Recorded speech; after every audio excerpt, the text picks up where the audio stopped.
Chapter 10. I meet Zac Efron. Sort of.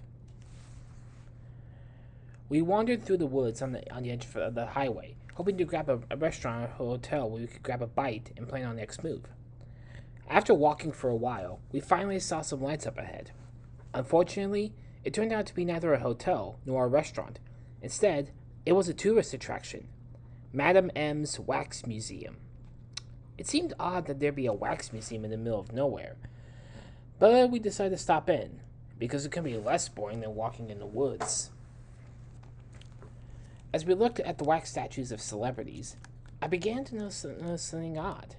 All the statues were of celebrities who have suddenly disappeared from the public eye, such as Paris Hilton, Zac Efron, and the two other Jonas brothers besides Nick. "This place is creepy," said Grover. "Zac Efron is creepy," I said. A door opened behind the statues, and a Middle Eastern woman appeared. At least, I assumed she was Middle Eastern, because she wore a long black burqa that covered everything but her eyes. Her burqa had a name tag that said, Madame M. "I'm sorry, but the museum will be closing in 5 minutes, said the woman. "Would you like me to take a picture of you before you leave?" Sure, said Annabeth. "Oh, let's take one with the cast of Jersey Shore." We headed over to the wax statues of Snooki, The Situation, and the rest. Annabeth handed her cell phone to the Middle Eastern woman to take the picture, but the woman waved her off. "No need," said the woman. "I'll just take it myself and then email it to you. Okay, now everyone smile." We noticed that she hadn't taken out a camera. "How's she gonna take the picture?" whispered Grover. "No talking during the photo," said the woman. "I need you to stand stone still." Then she reached up and started undoing the head wrap that covered her face. "Don't look at her!" screamed Annabeth, and she threw us to the ground. If you wanted to fix your hair before taking the pic, you could have just said something," I said. "She's Medusa," said Annabeth. "If you look at her, you'll turn to stone." I didn't really buy that some woman could turn me into stone, but Annabeth had her arms around me, so I wasn't going to argue. "I've got a plan," said Annabeth. "Stay here and keep your eyes closed." She put on her cap and became invisible, and I closed my eyes. A few seconds later, I felt something massaging my neck. Ooh, she was really good at that. I was a little weirded out she was doing this in front of Grover, but whatevs. Suddenly, I heard Annabeth scream, "Die, monster!" and heard a sickening slice, followed by the thump of something hitting the ground. "Okay, you can look now," said Annabeth. I turned and saw the wax museum owner face down on the floor.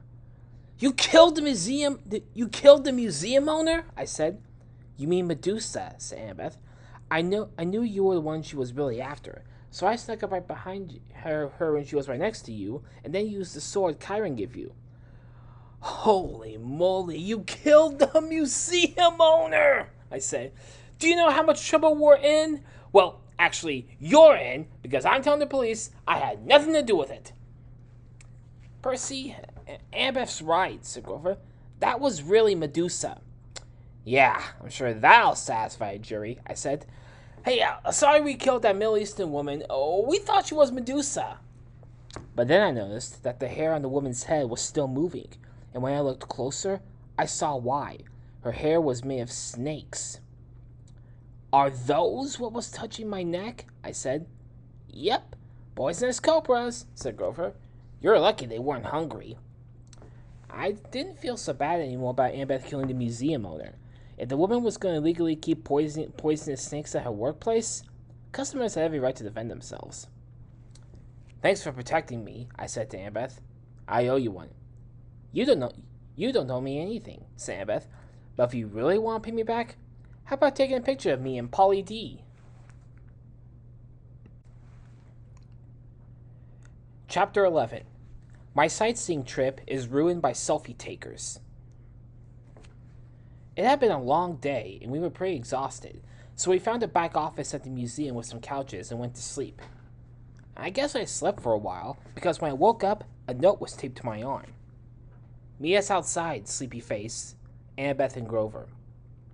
When I got outside, Annabeth was eating some stale chips she found in the office, and Grover was talking to a poodle. Dude, why are you talking to a poodle? I said. Because he's talking back to me, said Grover. Satyrs can talk to any kind of animal, you know. Ooh boy, Grover was really losing it. Uh-huh, I said. And what's he saying? He's saying he's lost, and his owner will pay a $200 reward to whoever brings him back, said Grover. If he were really talking to you, wouldn't he lie and say that the reward is like $2,000 to get you to return him? The poodle barked. He says that's a good idea, said Grover. He just hadn't thought about it. The poodle barked again. Oh, I understood that one, I said. He says the weird goat dude who thinks he can talk to dogs is creeping him out. Even though I didn't think Grover actually knew there was a reward, we did need money to continue traveling west. So we took a shot and returned the dog. It turned out there was indeed a reward, and it was indeed $200, which was enough to buy train tickets, but only as far as St. Louis, and only 2 of them. Why are we only buying 2 tickets? Said Grover at the ticket counter of the train station. Because we don't need one for you, I said. Why? He said. Because you're our pet goat, so you can travel for free. I pointed to a small animal cage. You just need to travel in there. Oh, no, said Grover. Well, I guess I could just call Chiron and tell him you're coming home because you didn't want to protect me, I said. Grover got into the cage, mumbling angrily. And no talking either, I said. Remember, you're a goat. The train ride was maddeningly slow, like all train rides in America, but eventually we made it to St. Louis. When we got off the train, I suggested we have a group meeting to figure out how we were going to get to L.A., but Annabeth, I wanted to see the St. Louis Arch first, because she was really into architecture. I didn't have any desire to see a big arch, but I did have a desire to see Annabeth in a bikini one day on our honeymoon in Hawaii. Sure, I'd love to check out the arch, he said. I'm really into architecture, too. We headed over to the arch and took the elevator up to the observation deck. There were a bunch of different windows overlooking St. Louis, and we each went to a different window. The view was actually pretty cool, but I could barely see it because there were all these annoying tourists standing in front of my window taking selfies. So I wedged my way past some selfie takers to get a spot right next to the window. I got to enjoy the view for about 10 seconds before I found myself getting boxed in by the selfie takers. It started to get a bit claustrophobic, so I tried to wedge my way back out, but when I pushed against the selfie takers' bodies, they wouldn't budge, so I tapped one of their shoulders. Excuse me, I said. Do you think you might have a second in between the 5,000 selfies you're taking to let me out? The selfie taker turned toward me and removed the phone in front of him of his face, revealing he only had one eye, right in the middle of his forehead. Help! I shouted. Annabeth looked over from her window. A cyclops, she said. Percy, Cyclops are attacking Grover. Cyclops are attacking Percy. Annabeth and Grover tried to get over to me, but they couldn't move very fast with all the idiot non-Cyclops selfie takers standing around. One of the Cyclops smashed the window behind me, and another Cyclops lifted me up. I reached for my pen, but by the time I grabbed it, I was already flying out the window. As I was falling the 630 feet toward the Mississippi River, it occurred to me that if I were to sign Poseidon instead of Poseidon, the situation wouldn't be a problem. Since Poseidon was the god of water, he'd make it so that when I hit the river, it would feel like landing on a bed of feathers. But unfortunately, I was the son of Poseidon, not Poseidon, and my quest was about to be over. I smashed into the water with a foom and waited for everything to end. But it didn't. Actually, hitting the water didn't even hurt. I started floating gently down toward the bottom of the river and realized that I was able to breathe underwater. Then I heard a woman's voice coming from the darkness of the river. Percy, go to the public bathroom at Santa Monica Beach. I looked around, but nobody was there. The voice spoke again. Percy, go to the public bathroom at Santa Monica Beach. Why would I ever want to do that? I said. Have you ever been to a public bathroom at a beach? And where are you anyway? Then I saw her, a woman the color of the water, wearing a gown made of toilet paper. I don't have time to tell you more. Just trust me and go to the public bathroom at Santa Monica Beach. Am I dead? I asked. No. Fortunately for you, swimmers have been farting in this river for years, so the water contains the healing powers of your father, Poseidon. Well, that explains why I survived the fall. Hold on. Who are you? I said. I cannot stay, brave one. Unlike you, I am not fully immune to the smell of farts, and you just made a giant one. Oops. I was hoping she wouldn't notice. Remember, the public bathroom in Santa Monica. She held her nose and quickly swam away. Chapter 12. I have lunch with a guy who might or might not be the god of war, but is definitely annoying.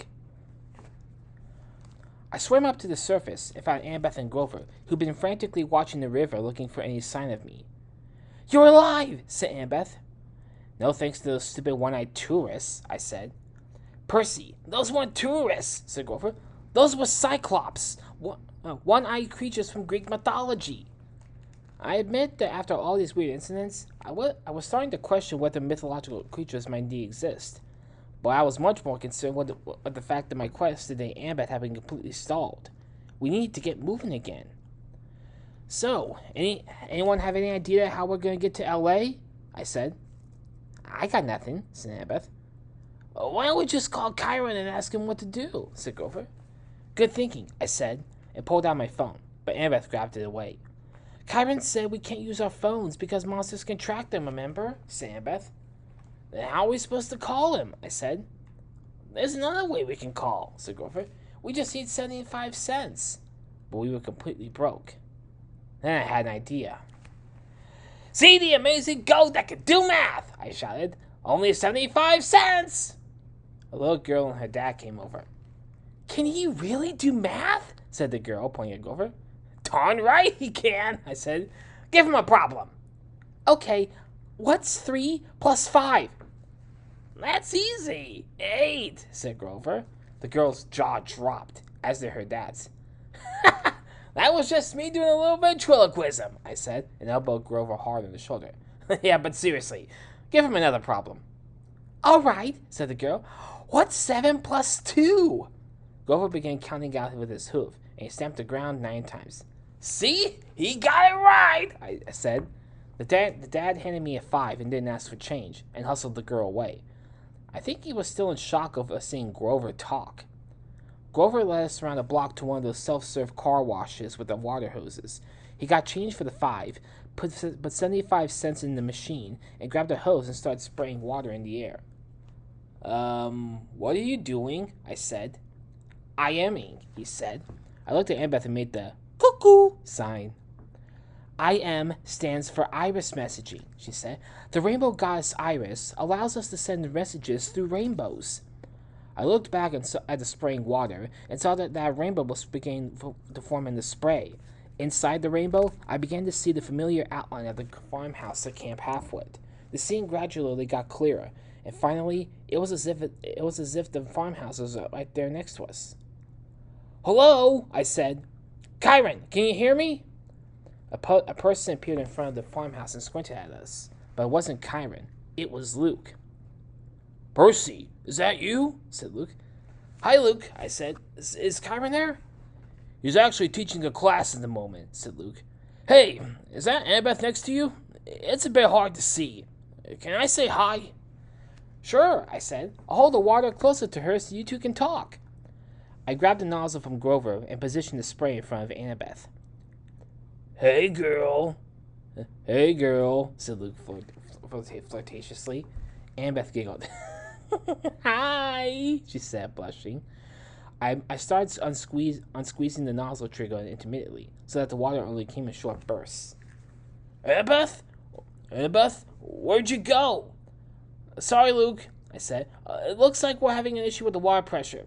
Okay, later. Bye. I shut off the water completely and put the nozzle back in its holder. Great. Now we got no advice, said Grover. Now what? I tried to think of something, but all I could think about was how hungry I was. We hadn't eaten in forever. We still have $4.25, I said. Let's go grab lunch. My initial plan was to buy a sub sandwich we could split, but then I spotted this really cool brew pub with an outdoor terrace across the street, so we sat down there. There. I figured we could pay for our meal by having Grover do some more math, or even some movie trivia, but I'd forgotten about one small thing: the drinking age. A waitress approached, eyeing us skeptically. Are you guys 21? She said. No. But this go here can tell you 21 times 12, I said. I don't know multiplication, said Grover. Out, said the waitress, and pointed at the door. We got up to leave, but then a motorcycle noisily pulled up to the sidewalk in front of our table, and the rider shouted, Stay put! The guy looked like a bodybuilder and was wearing red shades and a black custom leather jacket that read, Mount Olympus Customs. His motorcycle was one of those tricked-out bikes you see on reality TV shows about custom cycles. It had flames painted all over it, and the body had been refabricated to make it look like the bike had muscles. Although there were like 1,000 reality shows about custom cycles, this was the first time I'd ever actually seen a custom cycle in person. That's because the entire phenomenon of custom cycles was clearly made up by some reality TV executives so they could do reality shows about it. Think about it for a second. If someone had enough money to customize their motorcycle, why wouldn't they just buy a car instead? The biker got off his bike and approached the table. These guys are with me. These guys are with me, he told the waitress, and sat down at our table without asking. Can I see your ID then? The waitress said. There needs to be at least one adult at every table. The biker guy grumbled and handed the waitress an ID. I looked over and saw that it was a Mount Olympus driver's license, and the date of birth on it was 1200 BC. I guess that makes you over 21, said the waitress. I'll grab you all some menus. The waitress walked away, and the biker guy looked at us. I hear you kids could use a little cash. Cash, he said. I heard you work in an entirely made-up industry, I said, pointing at his Mount Olympus Customs jacket. The guy's eyes appeared to burn with flame. Annabeth elbowed me. Percy, don't you know who this is? It's... The guy held up his hand. Save the mythology lesson for later. I only got a minute. Look, twerps. I need a favor. I was on a little date recently with my girl at the water park, and things got so hot and heavy in the tunnel of love that I accidentally left my shield there. So I want you kids to fetch it for me. Makes sense you have a shield, I said, since you're into other made-up things about custom bikes. The fire in his eyeballs glowed even hotter. Percy, said Annabeth. She quickly turned to the biker guy. We'll do it, she said. Hang on, I said. Why doesn't just he get it for... Why doesn't he need us to get it for him? Why doesn't he just get it himself? Because I'm busy, said the guy. Busy customizing bikes for non-existent clients, I said. I swear I could still see smoke coming out of his ears. You wanna know the real reason, punk? He said. It's because things got so hot and heavy in the tunnel of love that the park banned me for life.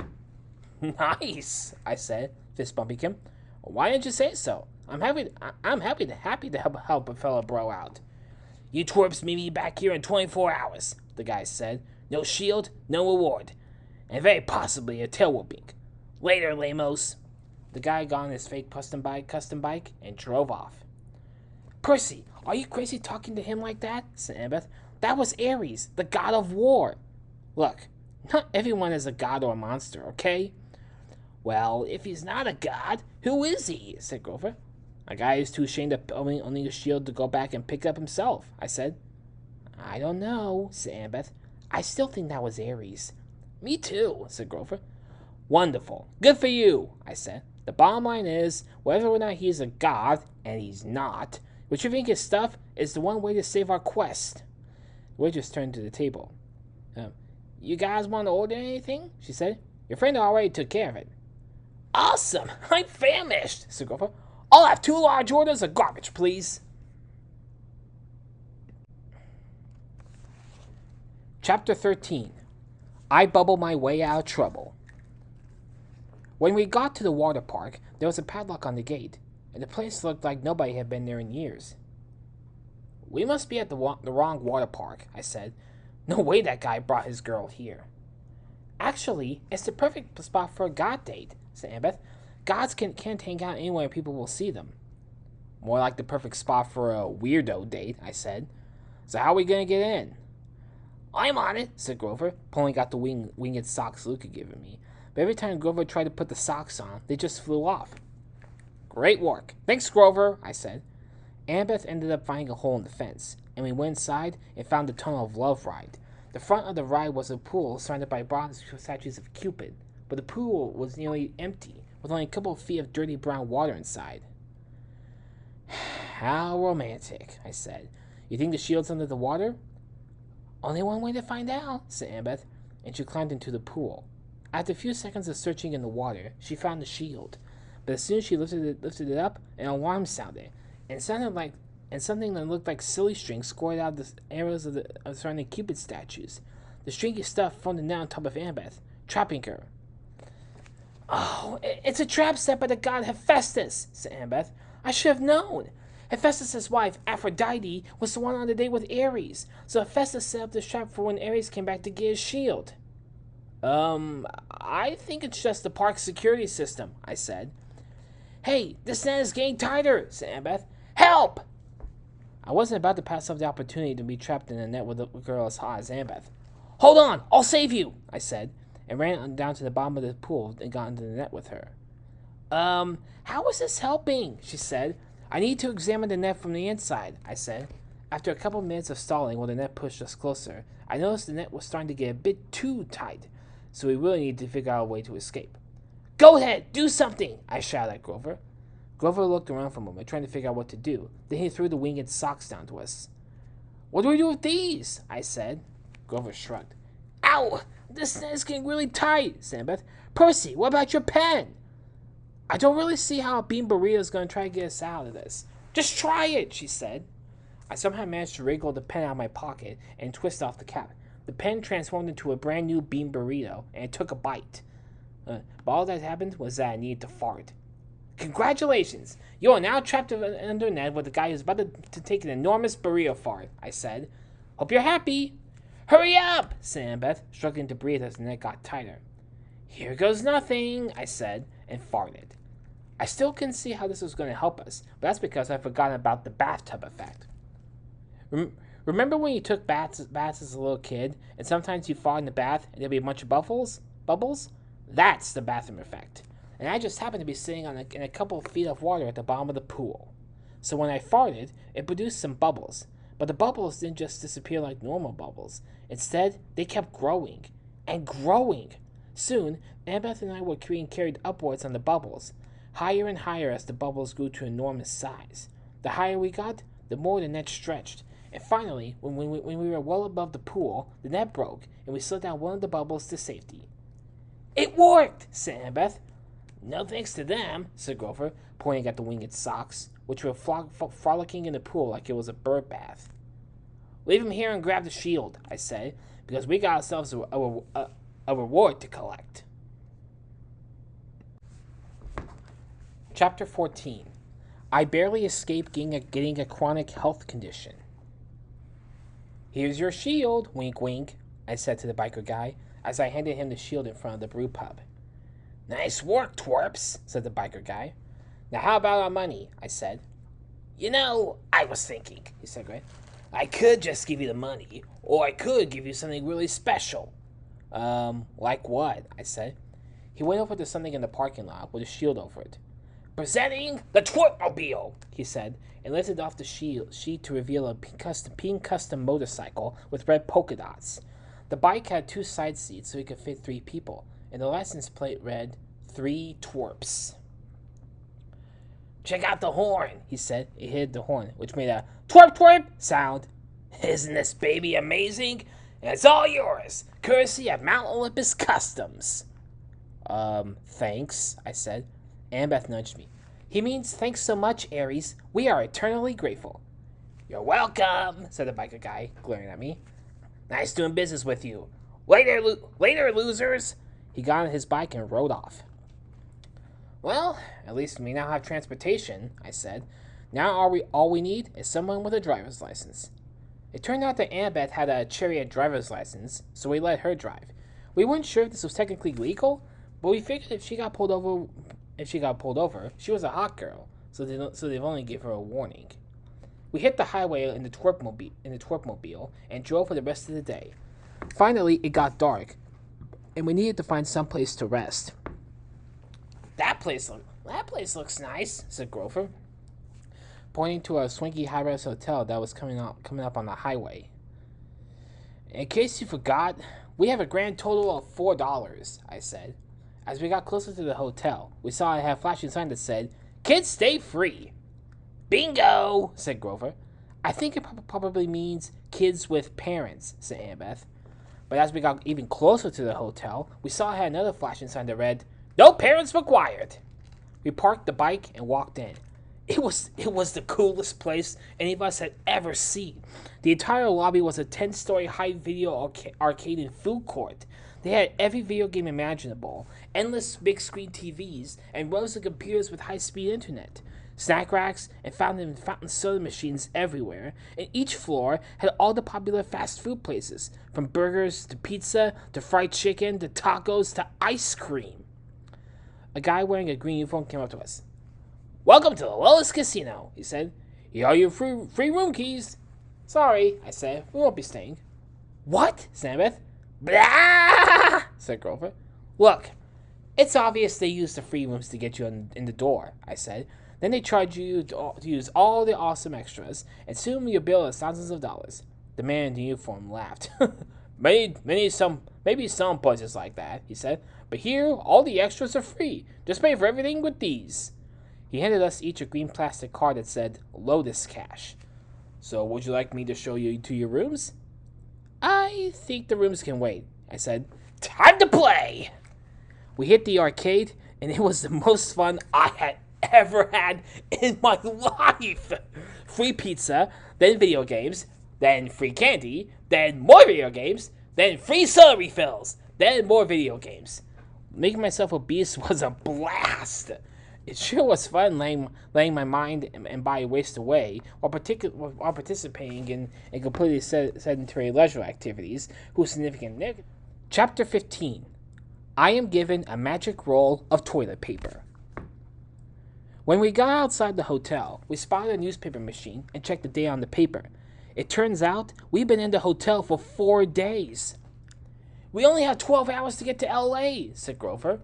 "Ain't gonna happen," I said. "Sure it will," said Annabeth. "Just Uber it." "Uber?" I said. "You know how there's Uber, that app that lets you pay for rides from people who have a car? Well, Uberer is the same thing, but it lets you pay for rides from people who have an airplane. Watch!" Annabeth took out her phone and told the Uberer app we needed a ride from L.A. to L.A. and a driver that took Lotus Cash. Within seconds, she got a bunch of hits back of people offering to give us a ride on their plane. She started going through the offers and deleting the ones with bad rider feedback. Pilot drove like a maniac. Pilot played really loud sitar music. Pilot tried to make extra money by flying the long way around the earth to get to Chicago. Here's one with good reviews. She selected the offer, and 3 minutes later, a plane landed right beside us.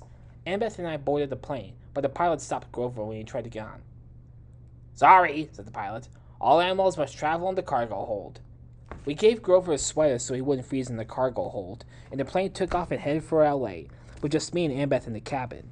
I was hoping she'd invite me to join the High Mile Kiss Club, but instead, she wanted to have a serious conversation. "Percy, be honest," she said. "You have no intention of going to the underworld and looking for the iPhone when we get to L.A., do you?" "What do you mean?" I said, even though I knew exactly what she meant. "I'm not stupid," she said. "I can see how you still don't believe in the gods." "How dare you question the existence of the gods like that?" I said, and made thunder sound. "See, now you've gotten them angry." "Percy, pretending you believe in the gods isn't going to make me any more likely to date you." "Fine, then I admit it. I don't believe in them," I said. "But see, here's the thing," she said. "I think you do believe in them." "That doesn't make any sense," I said. "I think the sugar overdose is affecting your brain."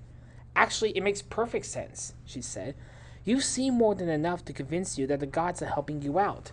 A fart man who saves you from getting beat up?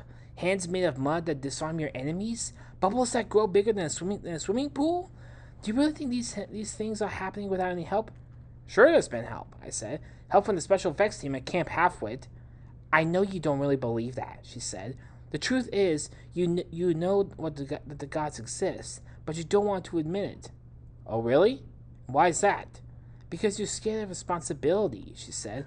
All your life, you've slacked off and made excuses, rather than actually trying and challenging yourself. It's easier to not try, because if you don't try, you can't fail. And more than anything else, you're afraid of being a failure. Please, I said, attempting to act like I was attempting to act like I didn't secretly think she was right. It's not your fault, Percy, she said. Your dad skipped out on your mom, and it was entirely natural for you to blame yourself. You somehow thought you somehow let your dad down, so you never want to let anyone down again.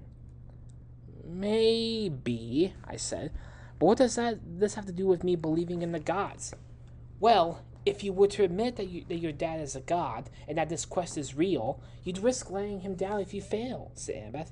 And not just him, you'd also be risking letting your mom down because you think this quest could help bring her back to life. So it makes complete sense that you don't let yourself believe in the gods, because as soon as you stop believing in them, you have to accept the risk of actual failure. But underneath it all, whether you admit it or not, you know they exist. As much as I hate to say it, Annabeth was right. Deep down, I did believe in the gods, and I did know that Poseidon was my father, and I did think my mom could be saved, and that it was up to me to save her. Annabeth, I said, you're pretty smart and considerate, and not insane for a really hot girl. Only because I'm part god, she said. It would never happen with a human. So, are you in for the quest? I'm in, he said. But do we really have to take Grover? She gave me a look. Just figured I'd ask, I said. An hour later, we landed in Los Angeles. As the water woman had instructed me, we headed to Santa Monica Beach and found a public restroom. If you've been to the Santa Monica Beach, you know the bathroom I'm talking about. It's the one that you try to avoid going into at all costs because it looks so disgusting. Percy, are you really sure you want to do this? said Annabeth. I knew I had no choice. I took a deep breath and walked inside. Psst! I heard coming from one of the stalls. I assumed whoever was in there wasn't looking for me. Psst! Percy! I guess they were looking for me. I opened the stall door, but no one was there. Down here! I looked in the toilet and saw the face of the water woman. Good to see you again, Percy, she said. You too, I said. Although couldn't we have just met for coffee? She laughed. Not possible. Unless it's an underwater Starbucks. Who are you? I said. I am Stinkera, a water nymph who works for your father. I have been watching you for many years with great interest. Immediately, I had a flashback to when I was a little kid, and I used to see smiling faces in the reflections of toilets I used. It was one of those weird things in my life I'd ignored at the time, but now it made much more sense. So why doesn't my father ever come see me himself? I said. Would it really be that hard? Do not judge the Lord of Past Gas too harshly, she said. Do you know how many farts he has to oversee each day? In the United States alone, people eat over 200 million burritos daily. I could see that this would make my father busy, but still, it'd be nice just to see my dad once in a while, I said. You will, said Stinkera. But for now, your father wanted me to pass on a message to you. Really? I said. What is it? Use the lightning fart. The what? I said. The lightning fart. What's a lightning fart? I'm not allowed to say any more, she said. Now I must go, but before I do, I have something for you. She pointed to the toilet paper dispenser, on which sat a toilet paper roll with only 2 pieces of toilet paper left in it. Take it, she said. When you're in great need, tear off a piece and wipe yourself. What'll happen? I said. Depends on the need, she said. I really have to go now. Goodbye, young hero. But wait! I have so many other questions, I said. Is Mom still alive? How do I save her? And where in the underworld can I find Zeus's iPhone? You'll figure it all out, she said. Just listen to your heart and your fart. She reached out of the water, flushed the toilet, and disappeared. Chapter 16. My lightning fart saves the universe. Now that I'd seen Stinkera, it was time to head to the underworld and find the iPhone. But first, we were going to get something to eat. I wasn't about to rely on the food options in the underworld.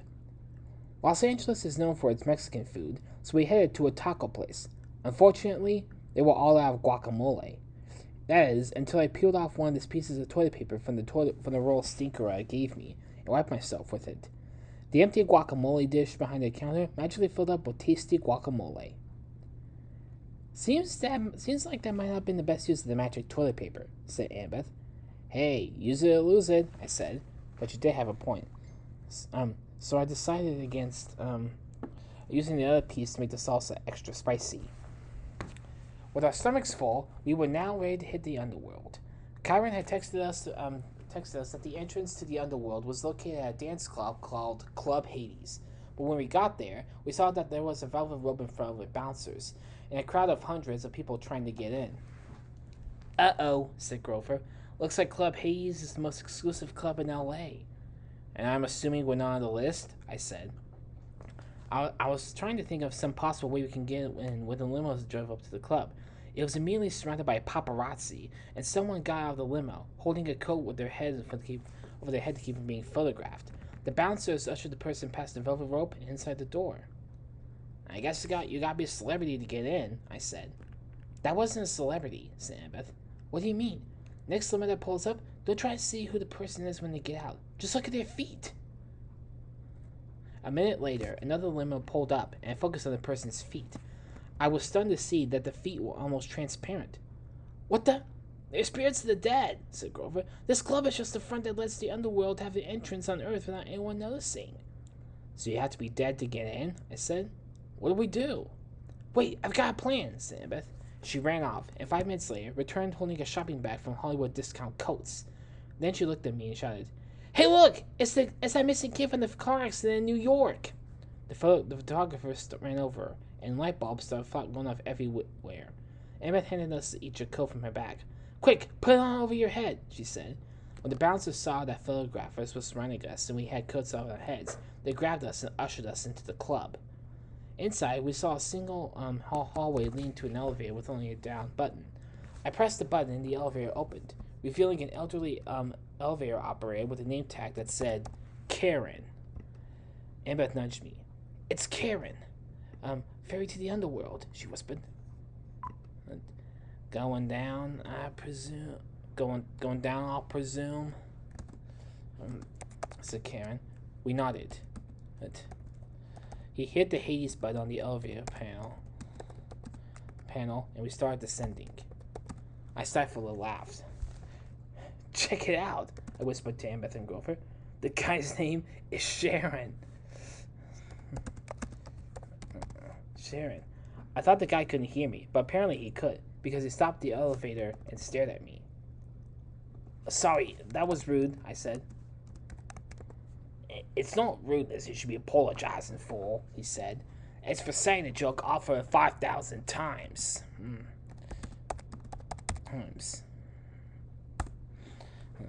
He started the elevator again, and we continued going down. And down. And down.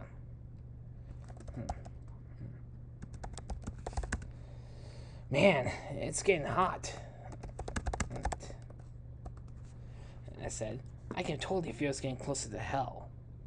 Ugh, I'm burning up here.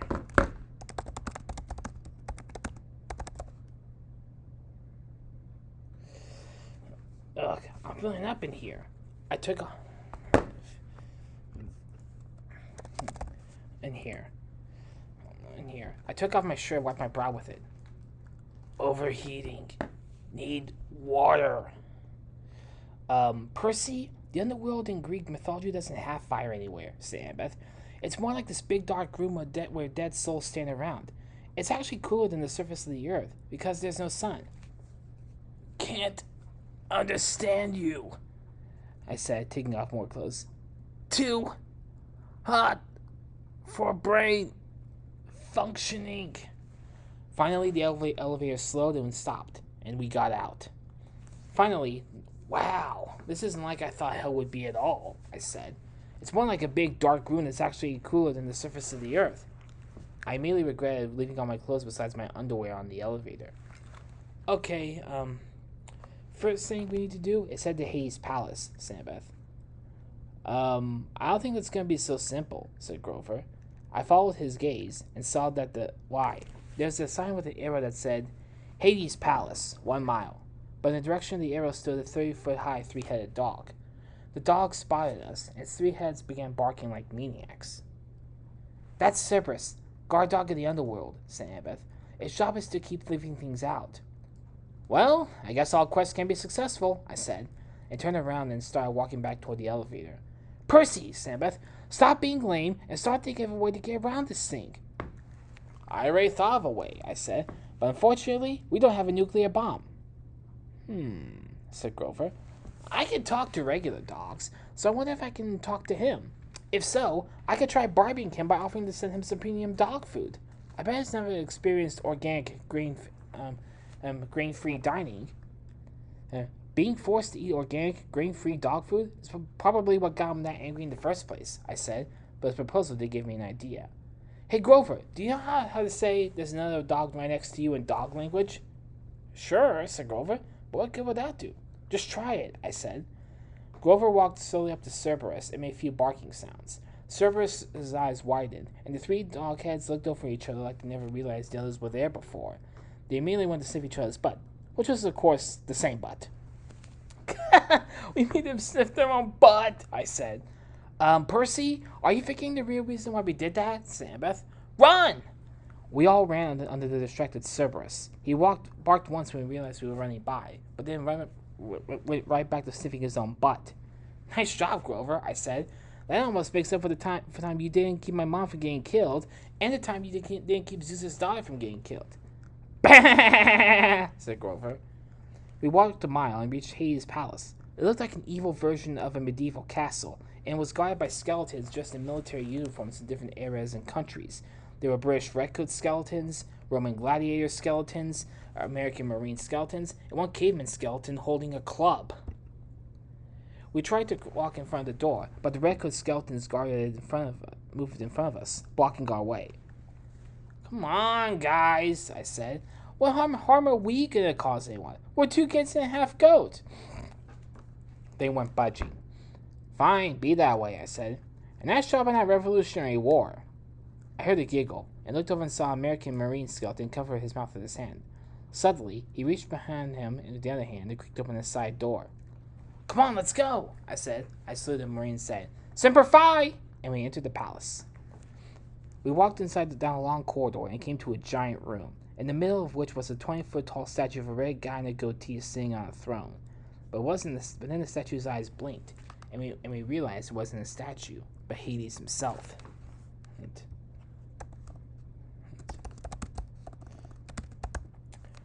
Who are you, and why have you come here? Bellowed Hades. His voice shook the entire room. Hey Hades, I'm Poseidon's son, Percy, I said. I came here because there's something you have that I want. Ha, said Hades. May I ask what you propose to give me in return? I looked at Annabeth. The best female goatee massage this side of the sticks? Annabeth shook her head. Or maybe something else, I said. And what is it you want back from me? Says Hades. I want Zeus's iPhone back, I said. What? Said Hades. Why would I have Zeus's iPhone? I'm an Android guy. Hey, do you want to see the special chambers of suffering I built with Steve Jobs' soul? No thanks, I said. Look, you obviously stole Zeus's iPhone because you want to start a war between the gods. So, if you could just give me the phone back to me now, that would be cool. A Viking skeleton stuck his head in the room. Pardon me, Lord Hades, but there's another visitor here, and he says it's urgent. Who is it? Said Hades. We're busy here. He says his name is Jose from 4-Star Parking, said the skeleton. Well, let him in, but tell him to make it fast, said Hades. The Viking skeleton disappeared, and a moment later, a guy in a valet uniform ran in. "Hey, that's the valet we parked the twerpmobile with," said Annabeth. The valet spotted me and came running over.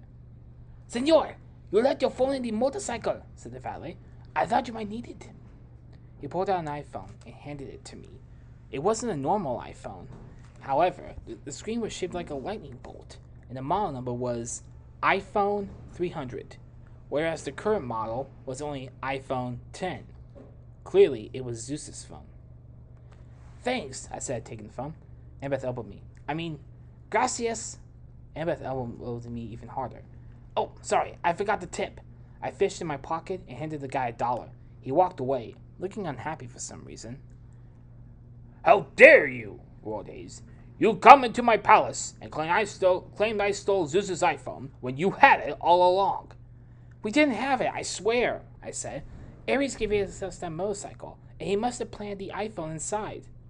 "Oh, really?" said Hayes skeptically. "And why would Ares want to do that?" I had no idea, but unfortunately Annabeth did. "Percy, this makes total sense," said Annabeth. "Ares wanted Hades to think you stole the iPhone for Poseidon, because Hades would be mad at Poseidon. Since Poseidon's already mad at Zeus, and Zeus is mad at Hades, it would be the perfect recipe for war." "But why would Ares want a war?" I said. Then it hit me. "Oh! Who gains power when there's a war? Ares, god of war. Duh! He orchestrated the whole thing." "Enough of this nonsense," says Hayes. "Give me the iPhone, and I will return to Zeus. You are clearly not to be trusted." "You can't give him the phone, Annabeth. Think of all the evil he could do with it. He could send texts to Zeus and order everyone to do all kinds of terrible things." "Don't be ridiculous," said Hades. "I don't even know how to get the text message on an iPhone." "I'm sorry, Uncle Hades," I said. I was going on a quest to return the phone, and I'm going to return the phone." Hades shook his head and laughed. "Well, if you won't give me the phone, I'll just have to take it from you." A bunch of doors flew open, and soldier skeletons ran in and surrounded us. There must have been hundreds of them. "You have until the count of 3 to hand over the phone," said Hades. 1. "Percy, what do we do?" I said Annabeth. I remembered the toilet paper roll with one piece still on it. I took out the roll and tore off the piece. 2, said Hades. I wiped myself with a piece of toilet paper, but nothing happened. "Oh no," I thought. "Maybe the last piece of the roll doesn't count as a piece because half of it is glued to the roll." 3, said Hades. The skeleton soldiers rushed at us in a roar of clanging armor. I closed my eyes and prayed silently that in the afterlife they'd be lenient for letting me download illegal content, since everyone else was doing it, and because it wasn't fair to ask someone to pay $12.99 for an album. But then I felt the familiar tingling feeling, and it was a way bigger tingling than I'd ever felt before. I opened my eyes, and it was like everything had gone into slow motion. As the soldiers inched forward, I could feel a fart building inside me. It kept building and building, and soon I felt like a giant fart-filled balloon. Finally, just as the soldiers' swords were about to strike us, I farted. But it was more than just a fart. This fart was something special. It was lightning. The room lit up like the sun, as lightning bolts shot out of my rear end in every direction. One by one, they pierced all the onrushing skeleton soldiers and vaporized them. Hayes grabbed the red telephone. "Seal the elevator!" he shouted, and slammed the phone down and eyed me evilly. "You'll never get away with this, Stinkson. Now you're stuck down here with me forever." But then the lightning fart shot up through the ceiling, tearing a hole in the sky. I grabbed Annabeth and Grover and yelled, "Hang on tight!" And we rolled upwards at the speed of light on the lightning bolt. In just seconds, I watched the entire core of Earth speed by, and then I saw the surface of the Earth also speed by. I realized we weren't stopping. The lightning bolt continued to carry us upward, and finally let us off on top of a cloud, at the gates of a Greek city in the sky. Mount Olympus, home of the gods. We entered through the gate. It was pretty cool to see a gleaming city built on top of a cloud. Although I thought it was a bit annoying how they disposed of their garbage by just walking to the end of the cloud and dumping a wastebasket over the side. Even though I'd never been to Mount Olympus before, I somehow knew exactly where I was supposed to go. I led us to the dazzling palace in the center of the city, and we entered to find ourselves in an enormous room with a semicircle of 12 thrones in the middle, one for each of the major gods. The thrones were all luxurious, made out of gold and jewels.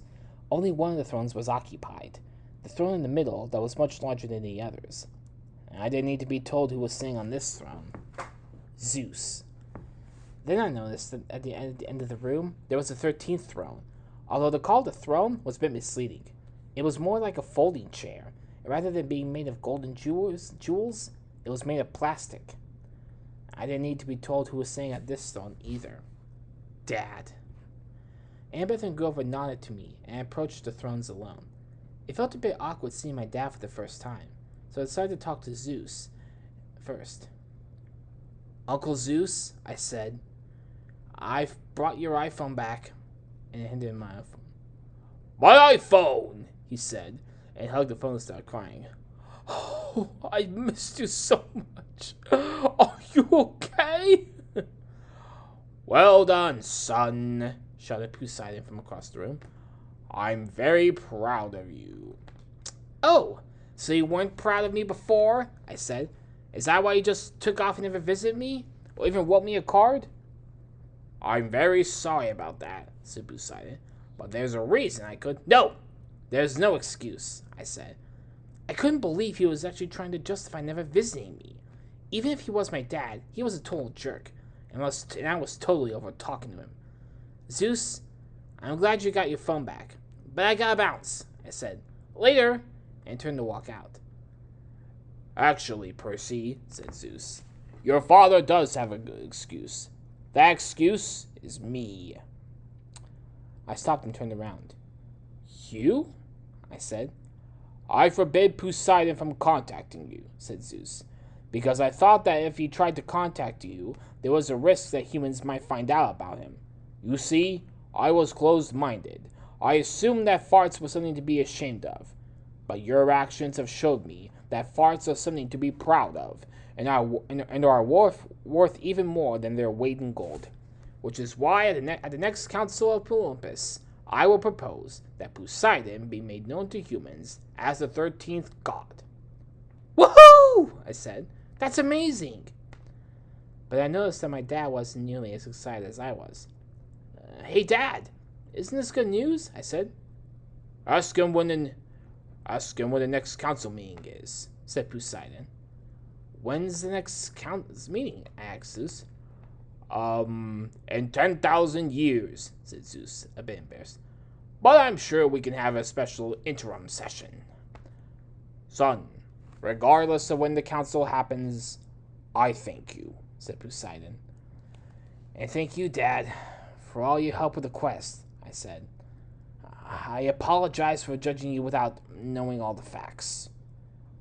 There was a slightly awkward pause moment when my dad and I were trying to figure out whether to hug each other or something. But then an enormous thunderclap shook the building. Wait! Where's my charger? Shouted Zeus. What? Chiron didn't say anything about charger, I said. The battery's only at 1%, said Zeus. How am I going to answer? The battery's only at 1%, said Zeus. How am I going to answer my 300,000 text messages? Percy, for the good of the universe, you need to get that charger back, said Poseidon. I turned to Annabeth and Grover. You guys ready for another quest? Epilogue. I find someone sleeping in my bed, and other surprises. Before returning to Camp Halfwood to prepare for my next quest, I decided to stop at my family's apartment in New York to pick up some stuff. I knew that unfortunately this meant I'd have to see Gabe, but I'd been living without video games and a second pair of underwear for far too long. When I got to the apartment, however, there were two big surprises. Gabe was no longer there, and my mom was. Percy! She shouted and ran over to hug me. Mom, what happened? I said. How are you alive? I have no idea, she said. A few days ago, I just woke up on the couch holding this envelope. She handed me a sealed envelope that said Percy on the front. I opened the envelope, and inside was a note. To Percy. Thank you for returning my iPhone. Here's something you've been missing. Z. I guess Zeus brought you back, I said. No, you brought me back, she said, and hugged me again. I then noticed that Gabe's couch was empty, and there were no fancy football shots anywhere. "Where's Gabe?" I asked. "I kicked him out," she said.